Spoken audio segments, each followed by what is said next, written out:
My friend invited herself on my trip back to my hometown and is going to just figure it out after I told her she couldn't stay with me, which might as well translate to you are going to be my tour guide and you're going to like it.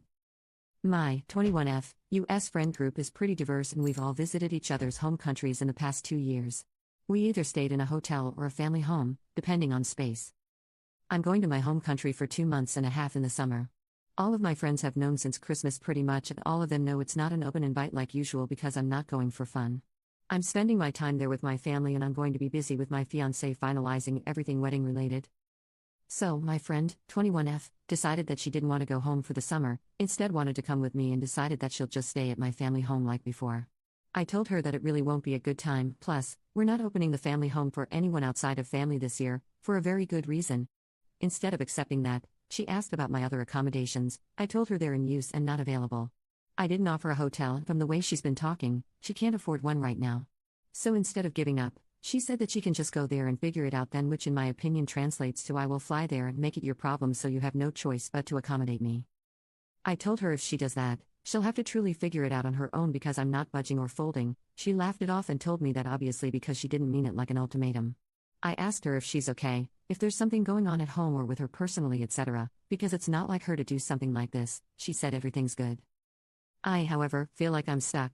If she goes through with her brilliant figure-it-out plan, she'll be a foreign woman in a country she's only visited twice before with a guide, aka me, who doesn't speak the native language or understand the map, etc.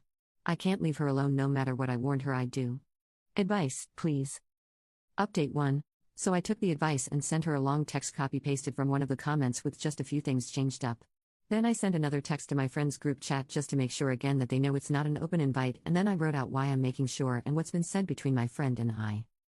She left me on scene privately but replied in the group chat that she's not daft, she understood me perfectly the first time and what she decides to do with her time and vacation is none of my business.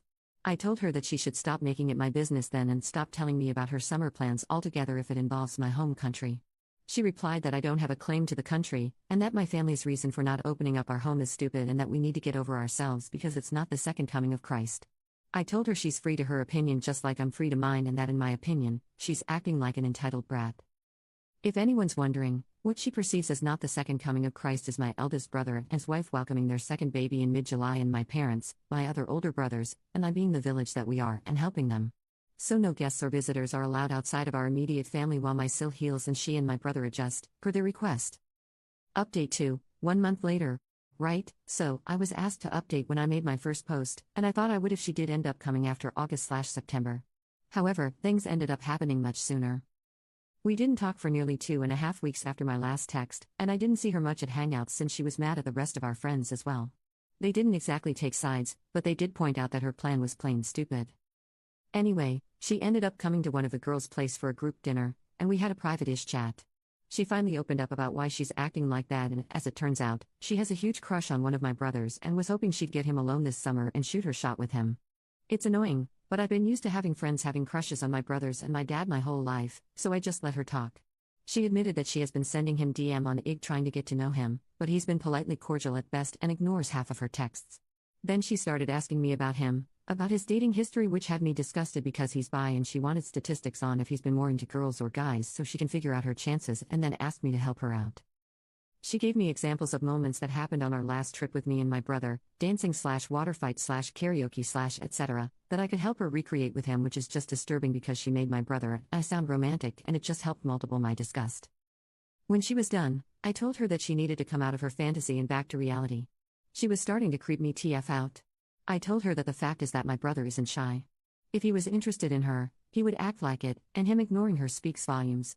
Besides that, I told her that she knows I don't involve myself in any of my brother's relationships, and even if I did, I would never allow anyone to use me for insider information. Then I said that this conversation was over and to never bring it up with me again. She's clearly deluded herself into believing something that doesn't exist. On our last trip, my brother was so into the guy he was seeing at the time that he accidentally called the rest of our brothers by his name multiple times, lol.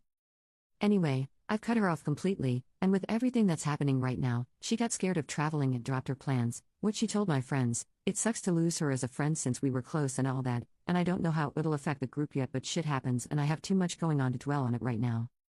I, on the other hand, moved up my traveling and will hopefully be back in my home country in the next few days along with my family, which will allow us to celebrate my dad and one of my brothers on Father's Day, so yay.